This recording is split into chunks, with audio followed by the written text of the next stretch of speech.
Shalom, senang sekali dapat berjumpa kembali dalam program Bible Study Online CK7, di mana pada hari ini kita akan melanjutkan pembelajaran kita, saudara. Setelah kita menyelesaikan pembahasan tentang kitab Mazmur yang begitu luar biasa, kita akan masuk ke kitab yang baru, yaitu kitab Amsal. Nah, Amsal ini adalah pedoman hidup orang-orang percaya, bahwa di dalam kehidupannya perlu tuntunan Tuhan, perlu hikmat Tuhan. Sepanjang kita pelajari kitab yang luar biasa ini, kita akan mendapatkan nilai-nilai yang luar biasa. Tuntunan-tuntunan hikmat yang luar biasa. Nah, tentunya kita harus fokus kepada pembelajaran kitab yang sungguh sangat memberkati kita ini. Oleh sebab itu, mari sebelum kita memulai di Amsal pasal yang pertama ini, kita minta tuntunan Tuhan. Biar Roh Kudus menjamah kita, Roh Allah mengurapi kita, sehingga kita mengerti apa yang Tuhan maksudkan untuk kita lakukan. Ya Bapa, terima kasih. Ya Tuhan,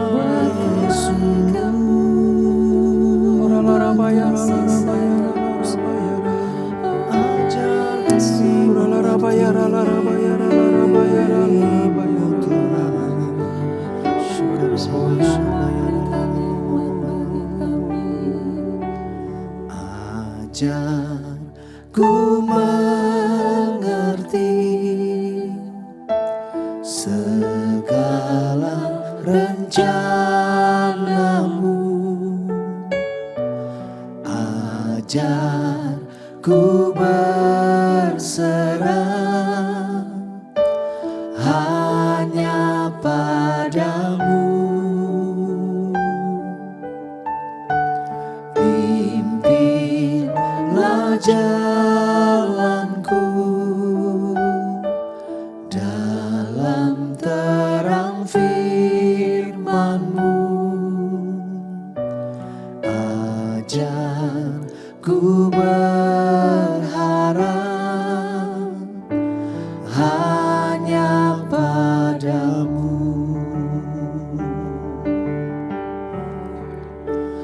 Bapakku, ajaib segala rancangan-Mu, Tuhanku, heran perbuatan-Mu.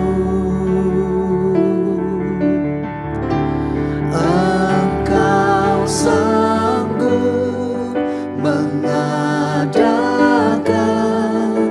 segala yang ku perlukan, menurut kehendak-Mu terjadilah.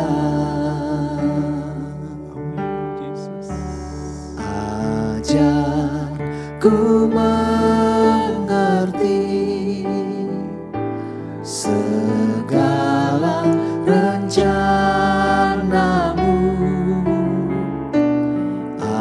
ajar ku berserah hanya padamu. Pimpinlah jalanku dalam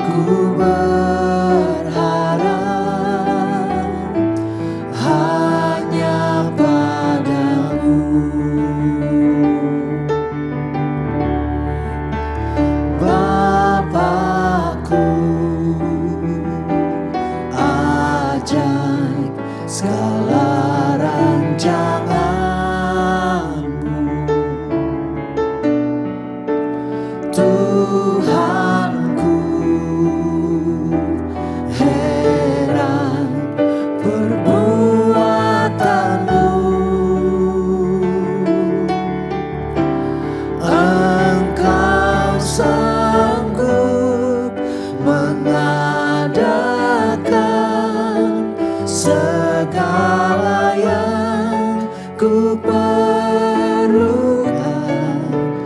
menurut kehendak-Mu, terjadilah.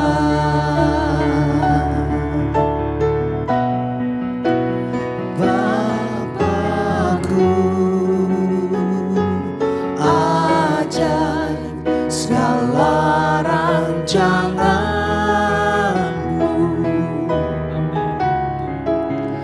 Tuhanku, heran perbuatan-Mu. Engkau sanggup mengadakan segala yang ku perlukan menurut kehendak-Mu, terjadilah. Engkau sanggup mengadakan segala yang ku perlukan menurut kehendak-Mu, terjadilah.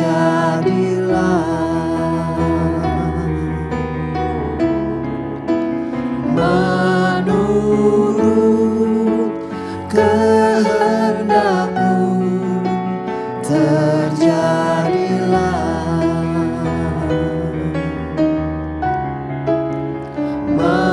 Menurut kehendak-Mu, terjadilah.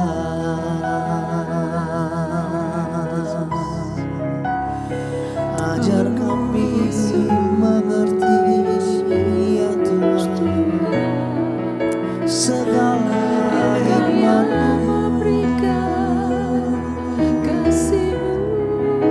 ya Yesus Tuhan.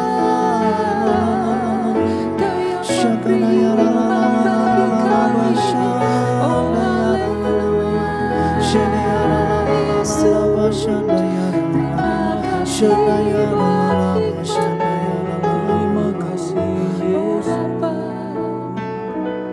Ku kagum hormat akan Engkau, ku kagum hormat akan Engkau. Kau Allah yang layak dipuji, ku kagum akan Engkau.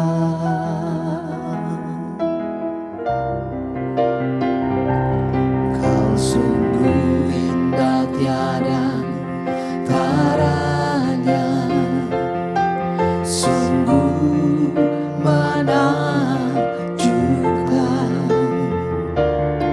sungguh ajaib untuk dimengerti,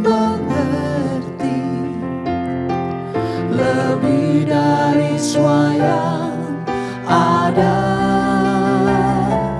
Hikmat-Mu tiada terselami, kasih-Mu dalam tak terduga.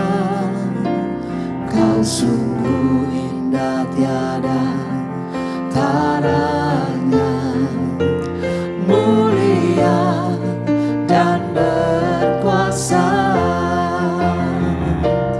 Ku kagum hormat akan Engkau, ku kagum hormat akan Engkau.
Hanya Engkau satu-satunya pribadi yang kami kagumi.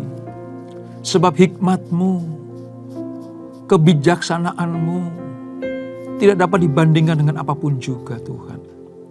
Sungguh sangat berharga bagi kami ketika kami mengharap akan kasih setia-Mu, mengharap akan hikmat yang Tuhan limpahkan buat kami semuanya. Kami akan memulai kitab yang baru, yaitu kitab Amsal.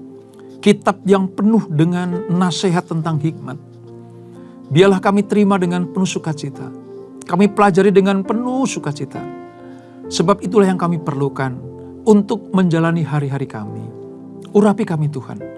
Urapi kami. Di dalam nama Yesus. Mari yang siap belajar firman Tuhan.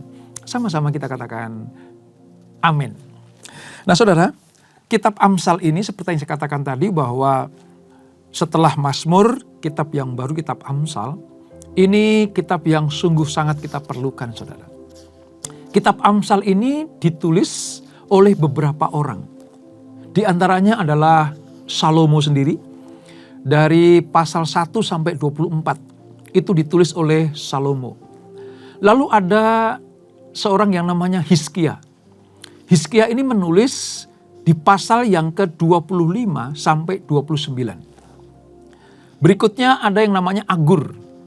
Agur ini menulis Amsal pasal 30. Dan pasal yang terakhir, pasal 31 ini ditulis oleh seorang yang namanya Lemuel. Jadi Amsal ini sungguh sangat menjadi sebuah pedoman hidup untuk kita bagaimana menjalani hari-hari lewat tuntunan Tuhan di dalam hikmat dan kebijaksanaan.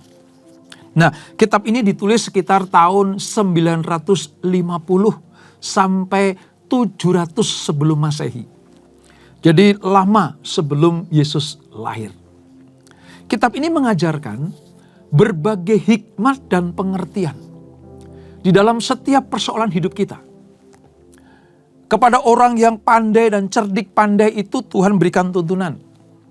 Kepada orang yang bebal, kepada orang yang memiliki kerendahan hati, bagaimana keluar dari kemiskinan, menjaga supaya hati kita tidak sombong, mengendalikan lidah, menjaga keluarga tetap utuh di dalam Tuhan. Bagaimana membuang rasa dendam, menghindari rasa perselisihan, keserakahan, bahkan kemalasan. Dan bagaimana menjalin persahabatan yang benar. Dan tentunya mempersiapkan hari kematian manusia. Itu semua tertulis dalam kitab Amsal ini. Ini berisi didikan untuk bertindak dengan bijaksana dalam kebenaran, keadilan, dan kejujuran.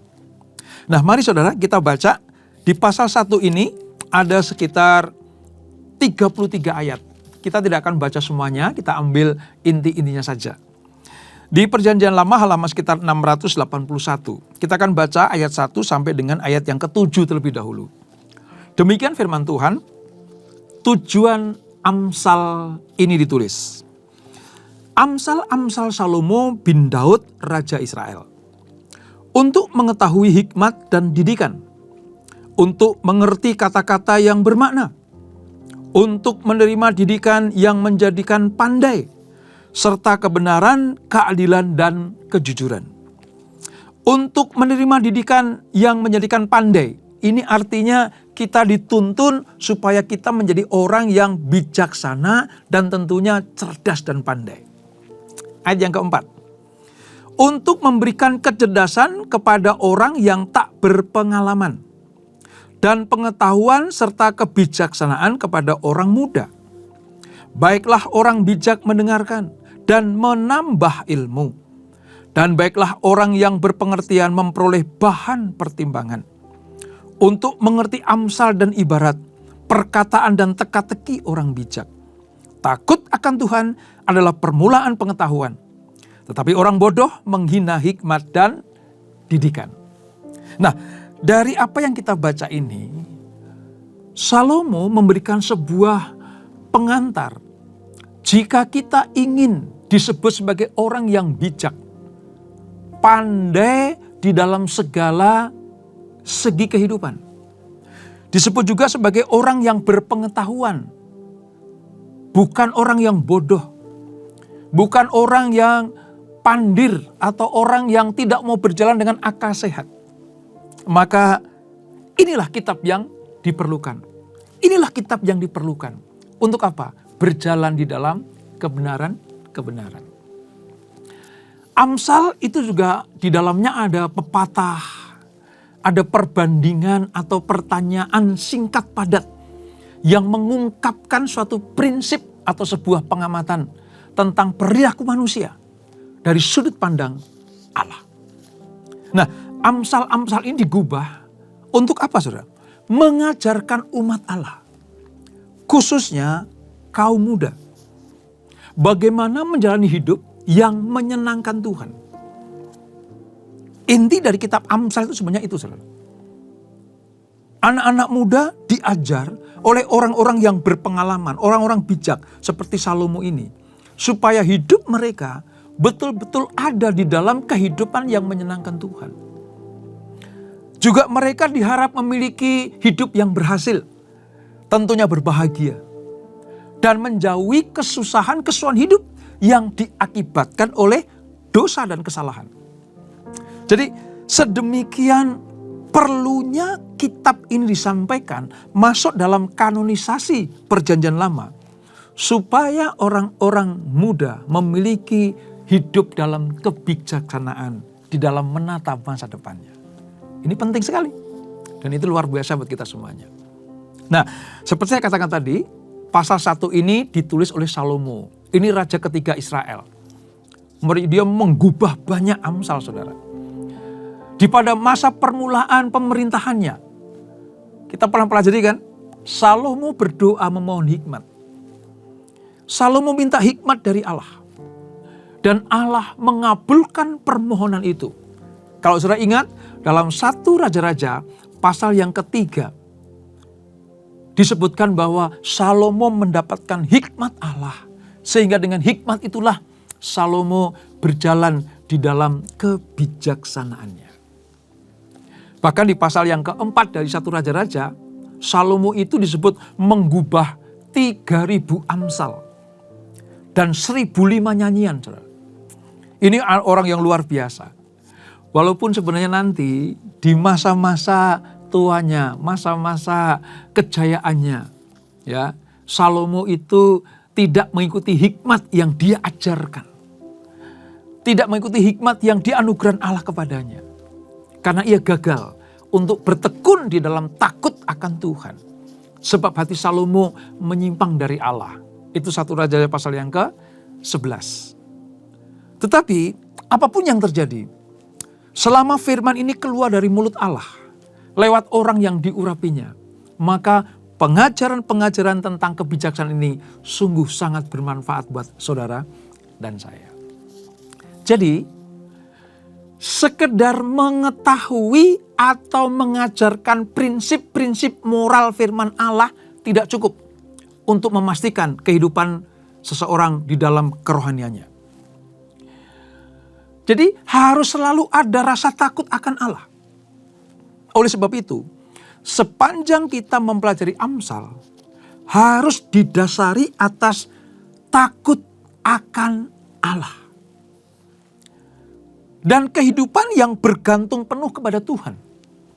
Serta mempertanggungjawabkan setiap langkah kehidupannya kepada Tuhan. Artinya begini, pintar bijaksana saja tidak cukup. Pandai dan berhikmat saja tidak cukup. Kesempurnaan orang yang cerdik, pandai, berhikmat dan bijaksana adalah rasa takut akan Allah. Dan hidupnya selalu bergantung kepada Tuhan. Kalau tidak, nanti akhir hidupnya sama seperti Salomo. Ya, mendapatkan hikmat, pengetahuan, kebijaksanaan, tapi kehidupannya tidak selaras dengan apa yang dia peroleh dari Tuhan. Itu sangat celaka sekali, saudara. Oleh sebab itu, sekali lagi ya, sebelum kita masuk ke pasal-pasal berikutnya, takut akan Allah menjadi dasar atas seluruh kitab Amsal, kitab kebijaksanaan ini. Nah, saudara, Arti kata bijak atau hikmat itu artinya hidup dan berpikir sesuai dengan kebenaran, jalan, dan pola Allah. Orang yang memiliki kebenaran dalam hidupnya, dia bertindak dan berjalan di dalam kebenaran itu, serta memiliki pola pikir seperti apa yang dipikirkan Allah, itu disebut sebagai orang yang bijaksana. Itu hikmat. Hikmat artinya mendekati seluruh kehidupan dari sudut pandang Allah. Manusia yang penuh dengan hikmat itu adalah orang yang hidupnya selaras dengan jalan pikiran Tuhan. Dia percaya bahwa segala sesuatu yang dikatakan Allah itu benar. Dan merupakan satu-satunya standar hidup yang layak. Saya mau katakan begini. Dari ukuran Tuhan, orang yang memiliki pikiran seperti pikiran Allah atau pikiran Kristus, itu orang yang penuh dengan hikmat. Sebab apa? Tadi dikatakan, memperoleh hikmat jauh lebih baik daripada memiliki emas dan perak. Artinya begini, orang pandai, orang pintar, orang cerdik, itu bisa saja mengumpulkan harta benda. Bisa kaya raya, bisa memiliki kekayaan yang berlimpah-limpah. Tetapi jika dia tidak hidup di dalam kebijaksanaan dan hikmat Allah, maka sia-sialah apa yang mereka peroleh itu. Jadi alangkah baiknya jika seseorang itu pandai, bijaksana, ya, penuh hikmat, takut akan Allah, berjalan di dalam pikiran Tuhan. Wow, dia betul-betul menikmati berkat sempurna dari Tuhan. Jadi nanti kalau kita pelajari kitab Amsal ini, saudara, kita akan menemukan bagaimana orang-orang yang cerdik pandai, kaya raya, penuh dengan harta, belum tentu hidupnya penuh dengan hikmat. Nah, bersukacitalah, berbahagialah kalau kita dituntun oleh kitab kebijaksanaan ini, saudara. Nah, hikmat ini hanya datang kepada mereka yang mencarinya. Hikmat tidak akan pernah menghampiri orang, tinggal di dalam kehidupan seseorang yang tidak merindukannya. Hikmat akan tinggal di dalam seseorang yang memiliki kehausan, kerinduan, kemauan kuat untuk dituntun oleh Allah. Tentunya dengan apa? Dengan memiliki hubungan yang benar dengan Allah.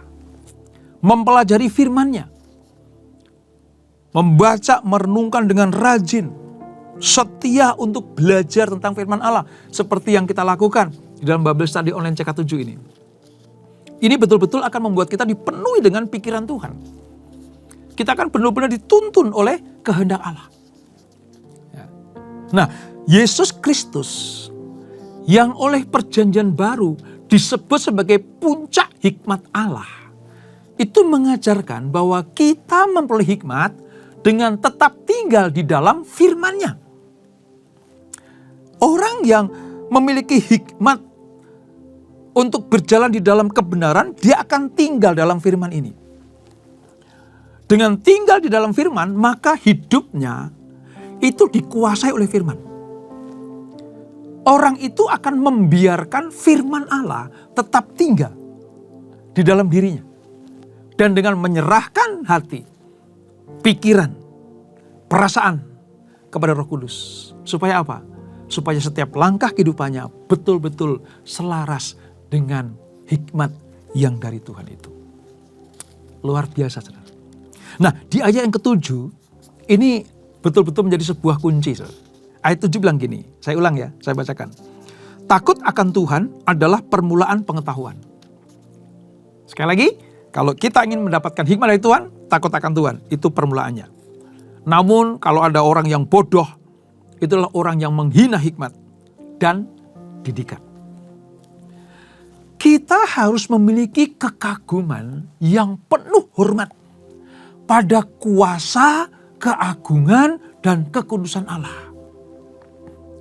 Sebab dengan rasa kagum kita kepada Allah, ini akan menghasilkan sesuatu yang benar di hadapan kita. ketakutan yang kudus, hormat kepada Allah. Sehingga apa? Dia takut untuk melanggar firman Tuhan. Orang yang memiliki hormat sungguh kepada Tuhan akan merasa ketakutan kalau dia melanggar firman Allah. Melanggar kehendak Tuhan. Nah, memiliki kehormatan yang seperti ini perlu untuk apa? Untuk memperoleh hati yang berhikmat. Jadi, rasa takut akan Allah itu adalah ada rasa takut untuk berbuat dosa. Takut untuk menyakiti hati Tuhan. Takut untuk membuat Tuhan itu kecewa. Itu rasa takut akan Allah. Dan orang yang memiliki hal itu, saudara, hidupnya penuh dengan hikmat Allah. Itu pasti itu. Oleh sebab itu, dengan mempelajari Amsal ini, kita tahu Allah sedang menuntun kita kepada jalan-jalan yang benar itu. Mari kita lihat, saudara, di ayat yang ke-10. Ini penting. Tadi saya katakan kan, pada usia muda, anak-anak teruna atau pemuda, ya, itu perlu mendapatkan hikmat. Ayat 10 bilang begini, saudara. Hai anakku, jikalau orang berdosa hendak membujuk engkau, janganlah engkau menurut. Ya. Amsal ini ditujukan kepada anak-anak muda supaya apa? Dia betul-betul tahu kehendak Allah sehingga ketika ada bujuk rayu iblis, bujuk rayu orang-orang yang tidak bertanggung jawab, yang akan menjerumuskan masa depan anak-anak Allah ini, itu dapat ditangkis, dapat ditolak. Sebab apa? Anak-anak muda itu penuh dengan hikmat Allah. Pada usia yang sangat muda, dalam kehidupannya, seorang anak muda itu berhadapan dengan bujukan untuk berbuat dosa. Iblis tidak pernah berhenti untuk membujuk dan merayu anak-anak Tuhan supaya menyimpang dari kebenaran. Bisa saja ada tekanan-tekanan dari teman-teman sebayanya untuk menggoda mereka supaya bergabung dengan apa? Dengan golongan-golongan orang yang tidak mengerti akan kebenaran. Mereka akan berpoya-poya, bersenang-senang, dan melakukan hal-hal yang bodoh sehingga membuat mereka terjerumus di dalam kehidupan yang penuh dengan dosa. Nah, ketika anak-anak muda mendapatkan hikmat dan kebijaksanaan dari Amsal ini, mereka bisa menolak godaan itu. Berbalik dari jalan-jalan yang hendak menuju kepada kebinasaan oleh karena bujuk rayu setan tadi. Saudara bisa bayangkan, kalau anak-anak muda semuanya tinggal di dalam kehidupan penuh dengan dosa, apa yang terjadi dengan angkatan mereka? Dan bersyukurlah para orang tua kalau memiliki anak-anak yang takut akan Allah, karena penuh dengan hikmat dari Amsal ini. Itulah sebabnya bukan hanya kita yang sudah dewasa, berusia tua, mempelajari hikmat ini. Seharusnya anak-anak muda sejak dini diberikan kebenaran, diberikan kekudusan hidup lewat aturan, ajaran, tuntunan kitab Amsal ini, saudara. Ini luar biasa. Kalau anak-anak muda tidak dituntun dengan kebenaran, maka hidupnya menuju kepada hal kebinasaan. Celakalah dia. Celaka sekali, saudara. Kalau dalam ayat yang ke-26, mari kita lihat ayat 26. Kalau ada anak-anak muda yang terjerumus di dalam lembah kekelaman dosa, maka itu akan menjadi tertawaan dan olok-olok. Ya, lihat ayat 26. Maka aku juga akan mentertawakan celakamu. Aku akan berolok-olok apabila kedahsyatan datang ke atasmu. Ini peristiwa bagaimana kalau anak-anak muda, anak-anak teruna tidak hidup di dalam kebijaksanaan. Tidak dipelajari, dididik, diberikan pelajaran-pelajaran tentang hikmat. Dia akan terperosok, dia akan jatuh dalam lembah dosa. Sehingga apa? Akan menjadi bahan olok-olok. Sebab itulah yang dikehendaki iblis. Semua manusia celaka. Ini maksudnya, saudara. Kitab ini menekankan bahwa Allah telah menetapkan standar-standar mutlak mengenai benar dan salah. Kalau kita pelajari kitab ini, saudara, kita akan tahu bagaimana Tuhan itu memberikan garis. Ini loh yang benar. Ini yang salah. Ini loh hidup anak-anak terang. Ini loh hidup anak-anak dalam kegelapan. Ini yang disebut sebagai manusia penuh dengan hikmat dan kebijaksanaan. Sementara ini orang yang bodoh.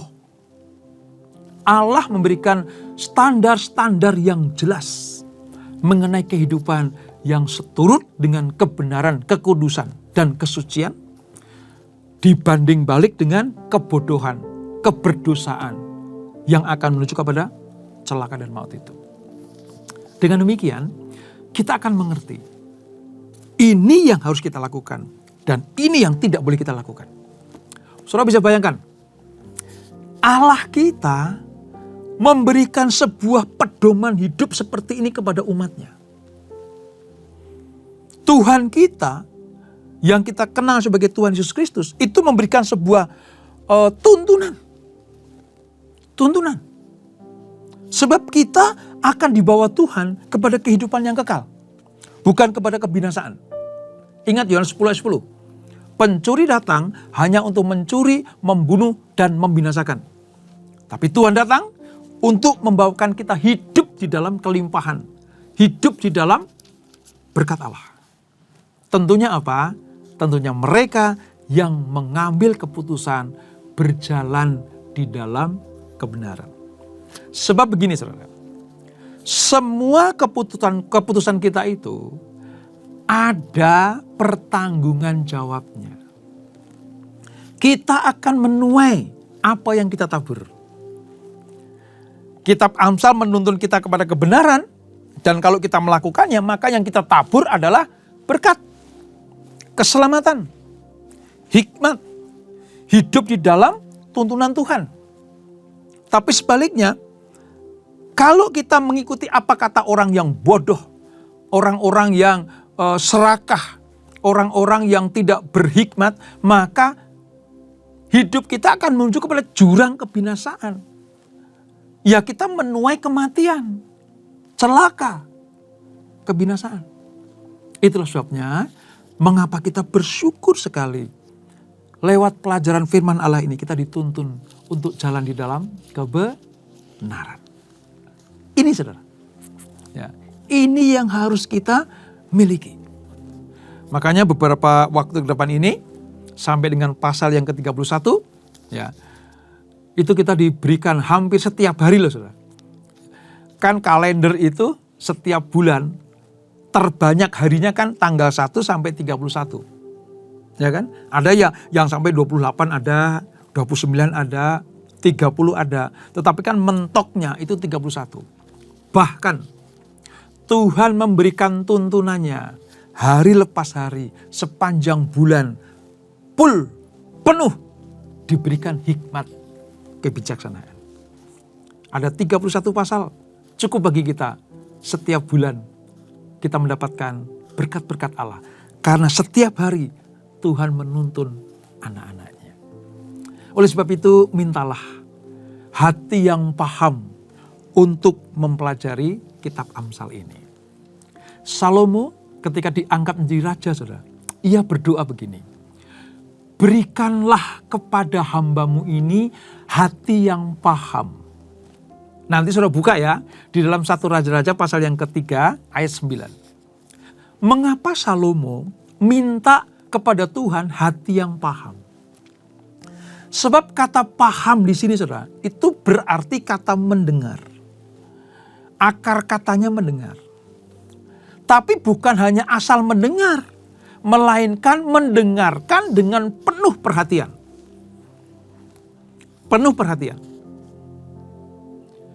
Di dalam kitab Ulangan adalah Shema Israel. Shema itu artinya dengarkanlah hai Israel. Umat Allah dituntun supaya apa? Mendengarkan dengan apa? Dengan penuh perhatian. Jadi selama mempelajari kitab Amsal, jangan hanya diseret membaca, menghafalkan saja. Tapi dengarkan dengan penuh perhatian. Itu disebut sebagai hati yang paham. Dengan demikian, Kita akan dituntun Tuhan menuju kepada kehidupan yang kekal. Selama di dunia, Tuhan berikan kita hikmat dan kebijaksanaan untuk menjalani hari-hari kita. Untuk menjalani tiap langkah kita supaya aman di dalam perlindungan Tuhan. Bersiaplah untuk mendapatkan hikmat Tuhan yang luar biasa lewat kitab Amsal ini. Dan itulah Amsal pasal yang pertama. Kita berdoa. Bapa di surga, terima kasih. Di awal kitab Amsal ini kami diberitahu hanya dengan rasa takut akan Allah dan mendengar dengan memperhatikan setiap perkataan Tuhan, setiap firman Allah, setiap kebijaksanaan yang diberikan Tuhan kepada kami. Maka kami akan disebut sebagai orang-orang yang mengerti akan kehendak Allah, berjalan di dalam firman Allah, dan dituntun oleh hikmat dan kebijaksanaan dari Tuhan. Oleh sebab itu Bapa, ajar kami senantiasa merindukan hikmat daripadamu. Haus akan kebijaksanaan dari Tuhan. Supaya sehebat apapun kuasa kegelapan mengganggu kami, membujuk kami, merayu kami, kami punya senjata untuk melawannya, yaitu hikmat dari Tuhan ini.